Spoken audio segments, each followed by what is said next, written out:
Hi, sorry about that. I bumped my computer and it doesn't like when I do that, so it shut off my video. But that's okay because we're kind of in a new chunk now.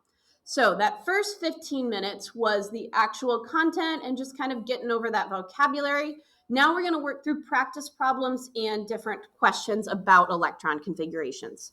So where we were was writing the electron configuration for oxygen. And remember, you need to have this paper out in front of you. Now, oxygen is element 8. So I need to walk through the electron configuration for the first 8 electrons. The very first electron goes in energy level 1.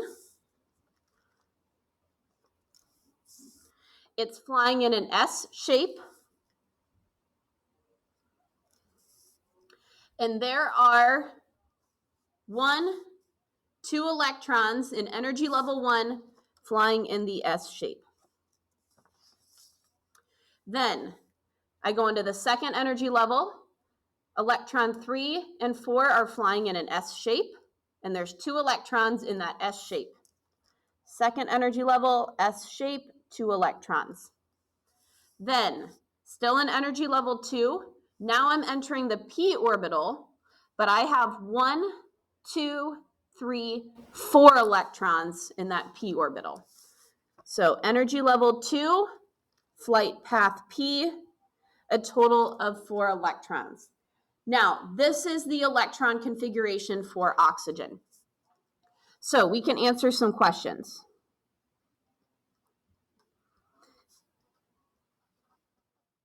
What is the highest energy level? Well, that's really simple. My highest energy level is 2.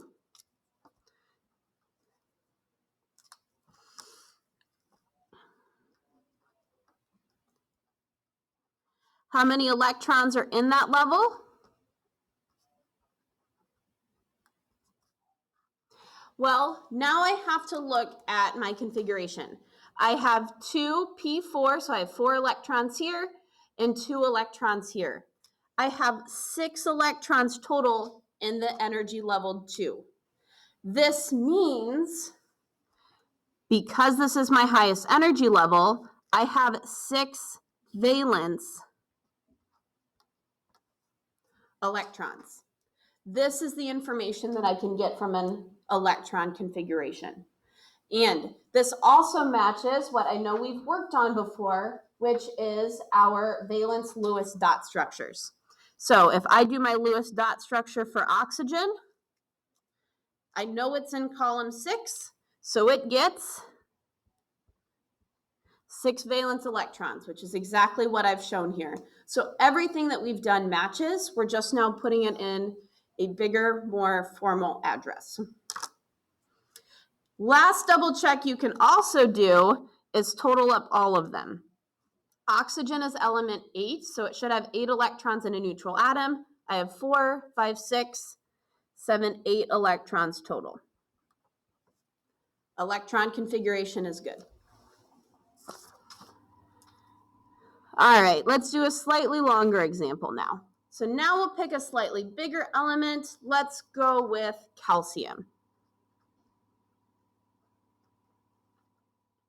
Then just keep walking through left to right on your periodic table. So calcium, I need to fill a total of 20 electrons. The first 2 are going to go in energy level 1, S shape. So the 1s2 energy level. Now I'm here. Then I'm going to fill 2, S2, keep going, 2, this is the p orbital, and I'm going to fill 6.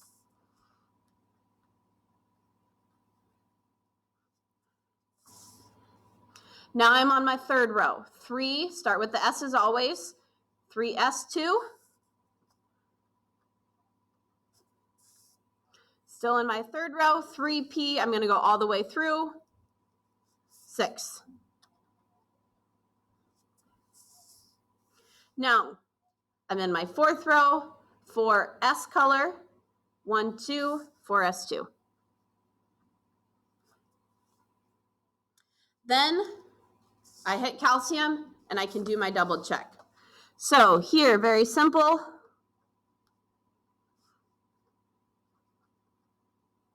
What's the highest energy level?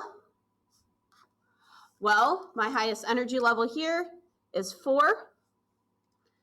How many electrons are in this level?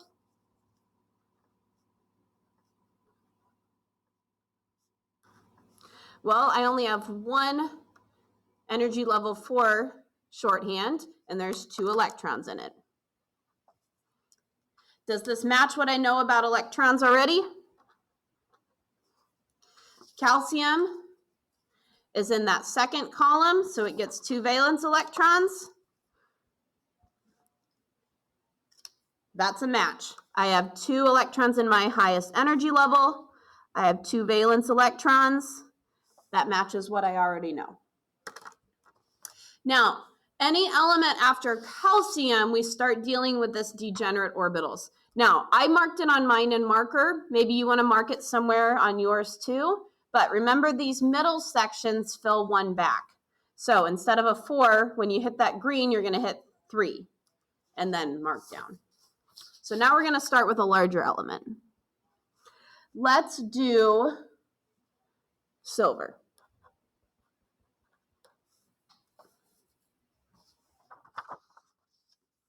Now, silver is right here, but I'm going to still just keep working through my process. I need to fill 47 electrons. The first 2 are in row 1, S shape, 1s2. Then row 2, S shape, I have 2, 2s2. Row 2, energy level 2, P shape, I'm going all the way through, so that can hold 6 electrons. Row 3, S shape, I'm going through 2. Row 3, P shape, I'm going all the way through, so it's going to be 6.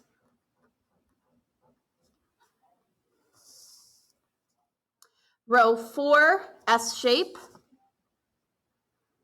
going through 2. And now here's the difference. Once I hit the D shape, remember, they're going to fill a shell back. So the 21st electron isn't going to go in shell 4, it's going to go in shell 3. It's going to fly in a D shape. Now, you can count, or you can use what we know from above. Ds can hold 10 electrons because there's 10 elements here. 1, 2, 3, 4, 5, 6, 7, 8, 9, 10. I'm going to go all the way through, so that's 3D 10. Now, remember, our P's, maybe you want to make a little mark, are normal. So gallium is in row 4. So the 31st electron is going to go in the 4th energy shell, P shape, going all the way through, so it's going to hold 6. Then, energy level 5, going through the S, 5s2. Then, this is where silver actually is, so now I got to count. I'm in energy level 4, D flight path, 4D. Now I need to count. 1, 2, 3, 4, 5, 6, 7, 8, 9. 4D 9. And that is my electron configuration for silver.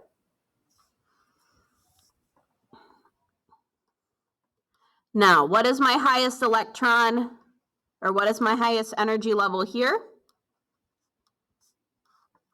Well, it's not necessarily always the last one, so scan for the biggest number. My highest energy level is energy level 5. Not always last. How many electrons are in this level? Well, I only have one thing with energy level 5, and it has 2 electrons in it. So there are 2 electrons in silver's outermost energy level. That energy level is 5.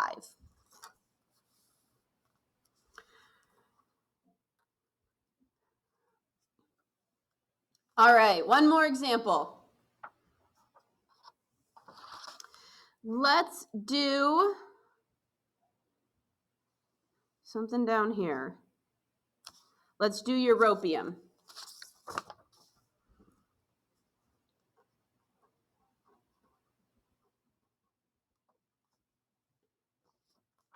Now, europium is all the way down here. So I've got to go through a bunch of different energy levels and make sure you always remember where they're really getting pulled out of is right there. All right, so I need to fill 63 electrons, start at the very top. I'm going to go a little bit faster here. So energy level 1, I'm going to go through the S's. That's 2 electrons, 1 S2. Energy level 2, I'm going to go through the S's, so 2 S2, and the P's, 2 P6.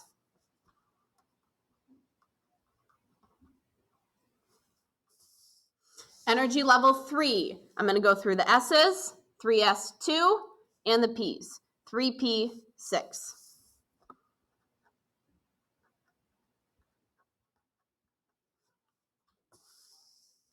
Energy level 4, this is where they get funky. I'm going to go through the S's, 4 S2, then the D's, but they're degenerate, 3D10, then jump back up to the P's, 4 P6. So 4 S2, the D orbitals are 1 back, then I'm back up at 4 P6.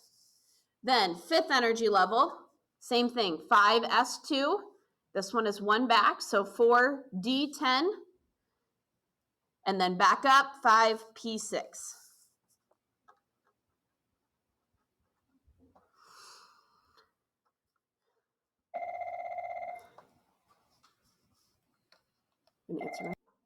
Okay, all right, welcome back. So europium, I got through 5P6. Now I'm starting on this level.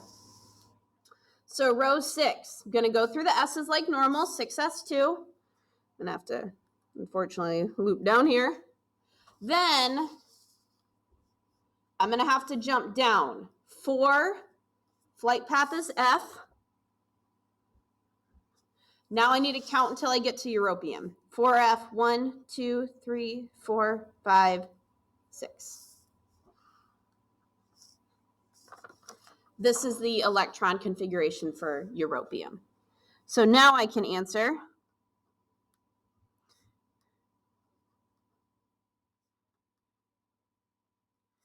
What's the highest energy level?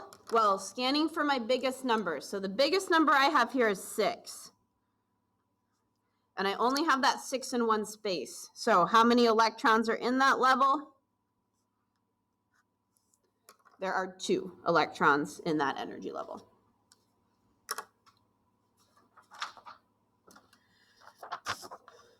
All right.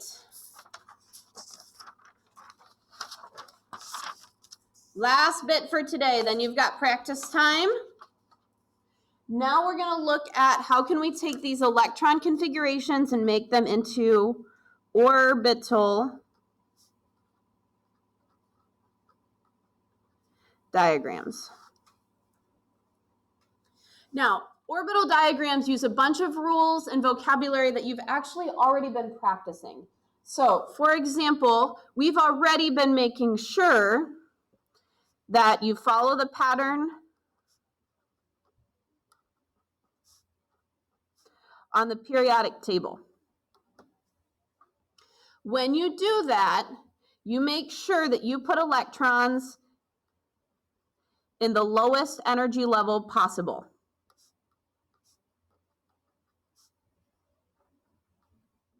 So fill the lowest energy level first before you fill higher energy levels. This is called the off-bow principle.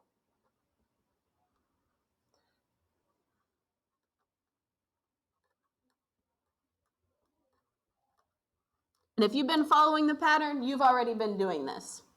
Then, like we said on the previous page, each shape can hold 2 electrons. That's a rule.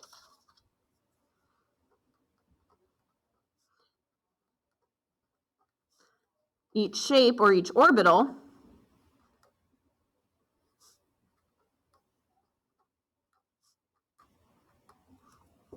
can hold a maximum of 2 electrons. If that orbital has 2,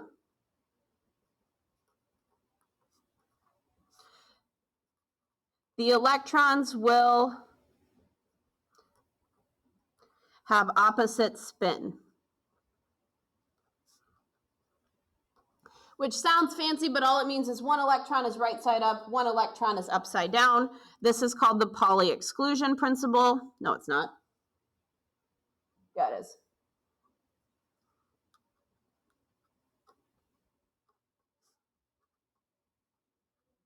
The Pauli exclusion principle, there's a little more to it, but this is one part of it. If there are two electrons in an orbital, one of those electrons is going to be upside down. And then to demonstrate that, we're going to draw the two p orbitals. So let's say I had 2p1, 2p2, 3, 4, 5, and 6. Now, the p orbital contains 3 shapes.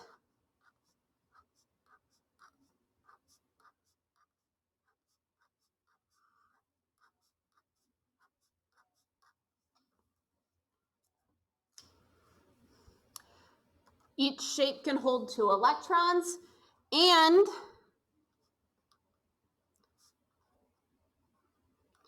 I'm going to fill empty orbitals first. This is going to be Hund's rule.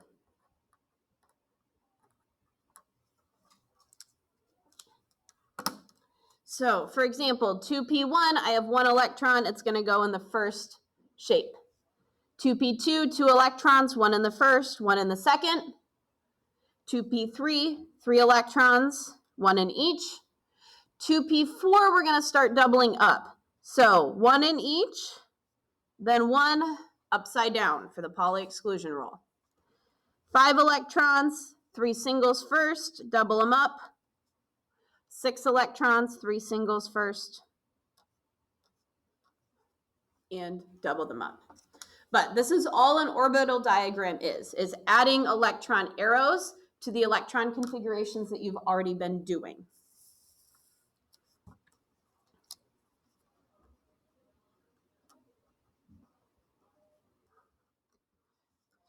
So, for example,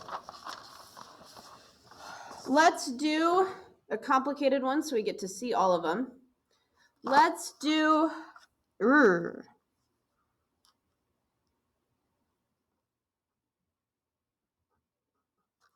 thulium, which is number 69, and it is right here on the periodic table. So it's another one of those that's in the F shape. Now, start like we've been doing. First row, S shape, 1s, 2. Second energy level, I'm going to go through the s orbitals, 2 electrons, and the p orbitals, 6 electrons. So 2s2, 2p6. Third energy level, I'm going to go through the s's, 3s2, and the p's, 3p6.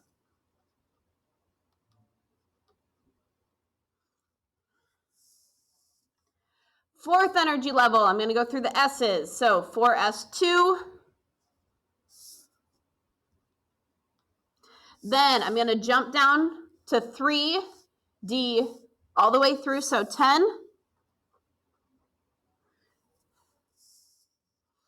Then fourth energy level, 4 p orbital 6.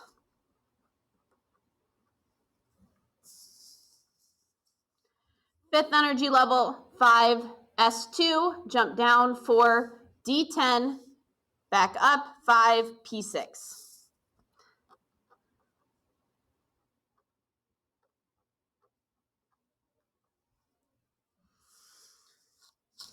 Then sixth energy level, I'm going to go through the 6 s's, so 6s2, then I'll jump down to energy level 4. I'm going to fill the F's, and now I need to count. F, 1, 2, 3, 4, 5, 6, 7, 8, 9, 10, 11, 12. 6s2, 4f12. Now I need to add my orbital diagrams. So remember, s orbitals get one shape, p orbitals get 3, s get 1, p get 3, s get 1, d get 5, p get 3, s gets 1, d gets 5, p gets 3, s gets 2, and f gets 7. Then fill electrons, and remember, everything prior to here is going to be full. So s orbital full with 2, p orbitals, singles first, fill with 6, all 6, 2, 3d10, so singles first, then go to 10, 6, I'm just following what I already did.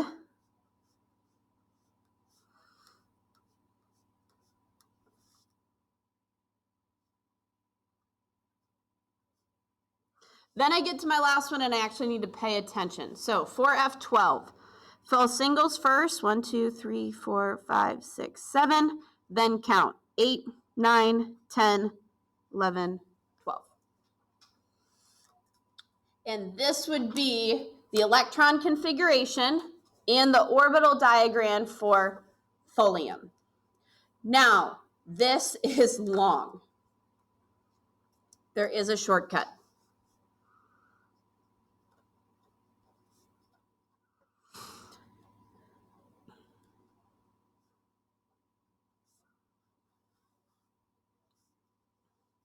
For very large elements, a lot of times we don't draw out the entire orbital diagram.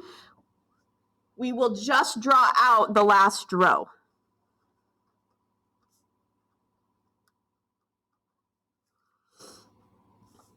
And we denote that we're doing that by putting the noble gas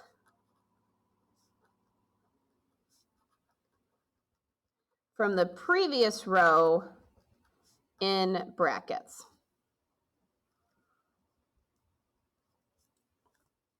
So, for example, let's say I wanted to do gallium. Now, gallium is element 31.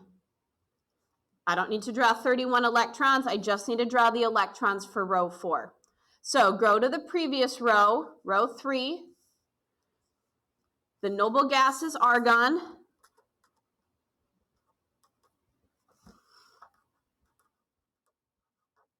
Then just go like normal.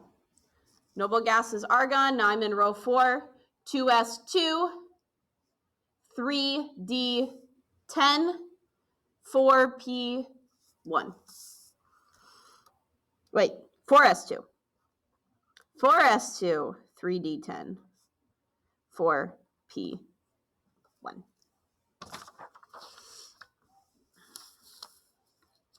So now it's not nearly as long. S shape holds 1, d orbitals have 5, p's have 3.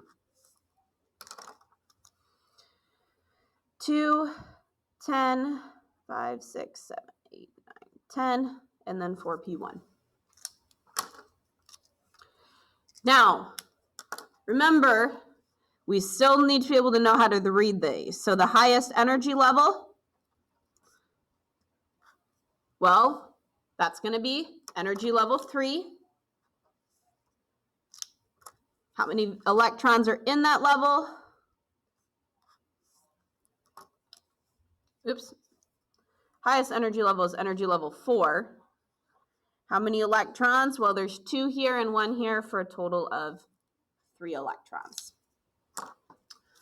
All right, that is your lesson for today.